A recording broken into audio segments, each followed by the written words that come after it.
Hi everybody. So this is a deck collecting video. I would like to share with you the various permutation of the Bonefire Tarot, both independently produced 1, 2, 3, and the mass produced one by Schiffer over here.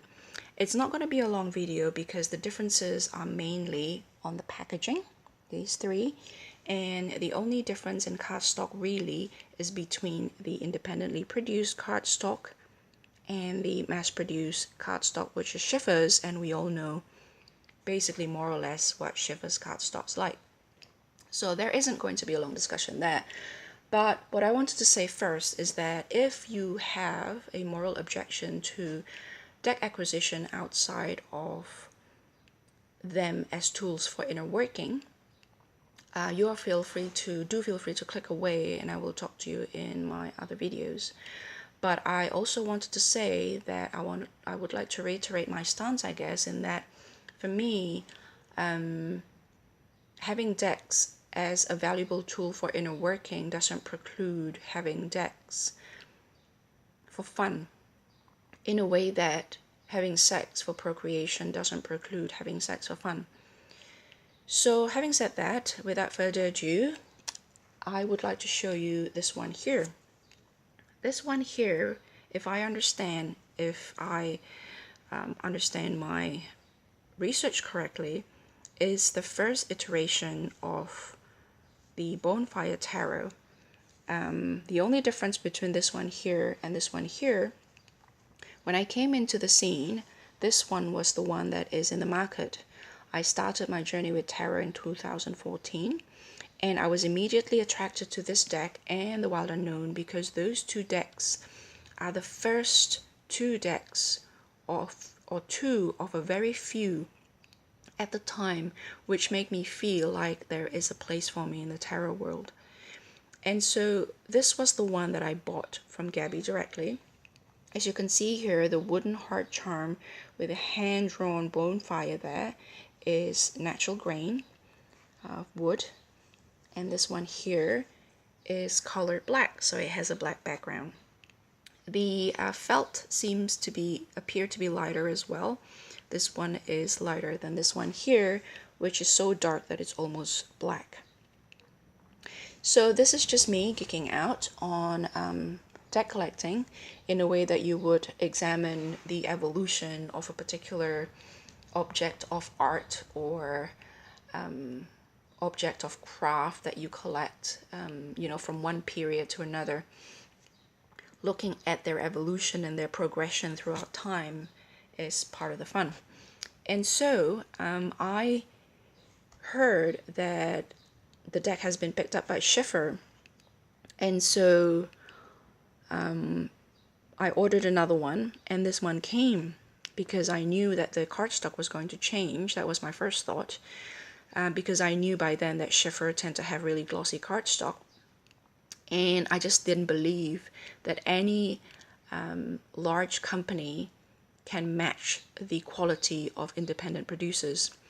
And so this came, and if you can see here, this looked like the precursor to the current design by Schiffer. The Hessian texture there and this kind of labeling. But when this arrived, I was very sad. I was pleased because I managed to get another deck, but I realized that Gabi had moved along from the handmade cottage boutique type of production to a more mass-produced one. I was glad for her because I could only imagine that this must be really hard work. But I was also sad because I knew that these weren't coming back.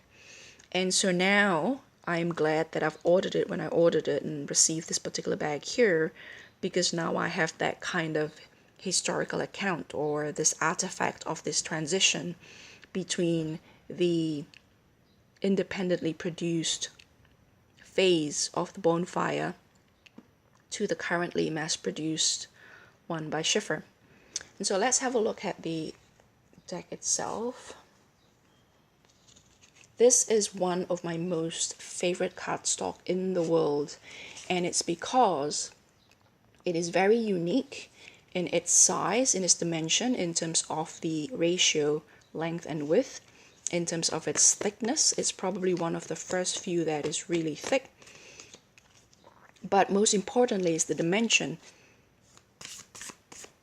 It is the most comfortable deck to shuffle for me. And I found out later on it's because, if I remember this correctly, this was produced not by playing cards manufacturer, but by business card manufacturer. So their unique properties, I'm sure, has something to do with that.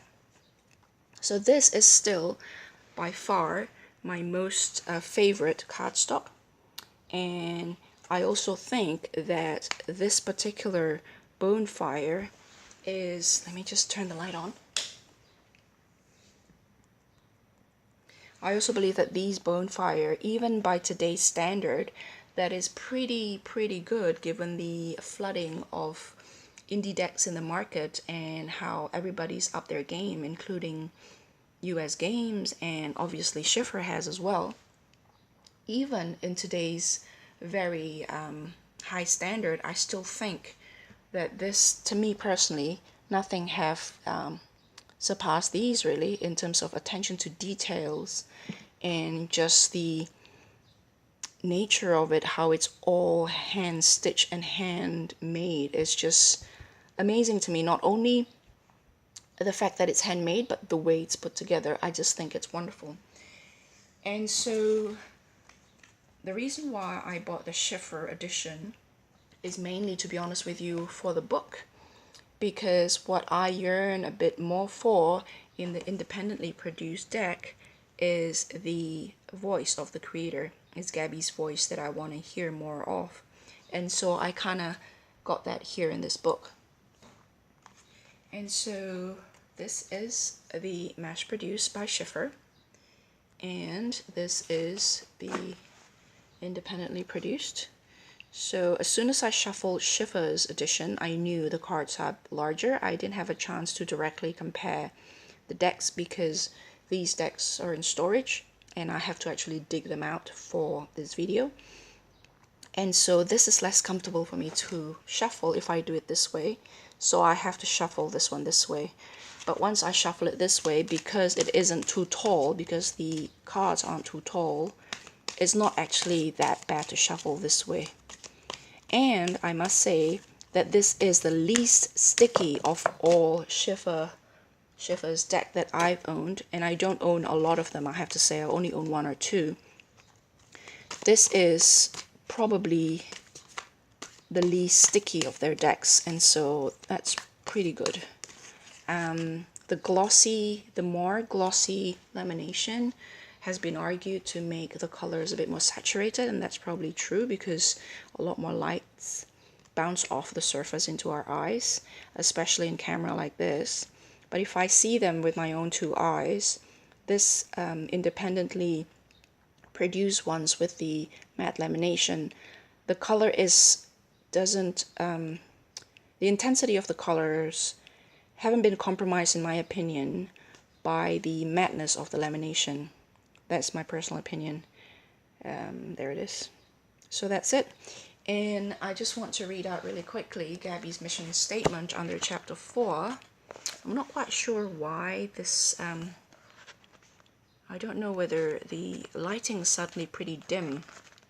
I'm not quite sure if there's something wrong with my device, but hopefully by the time I upload this, it won't be this dim. So under chapter 4, she wrote under cherry flavored truth bombs. Upon the commencement of the deck, I felt it would be prudent to produce a mission statement. Bonefire will be a tarot deck for people who do not feel they fit in with any new agey paradigm.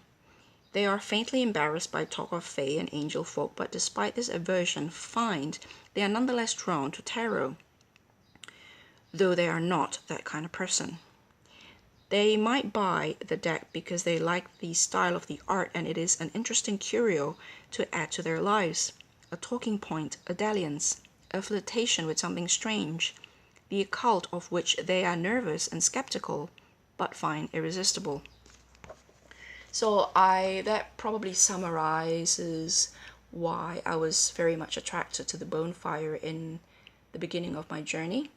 and some part of me wonder if that still describes me really well right now. But anyway, topic for another video.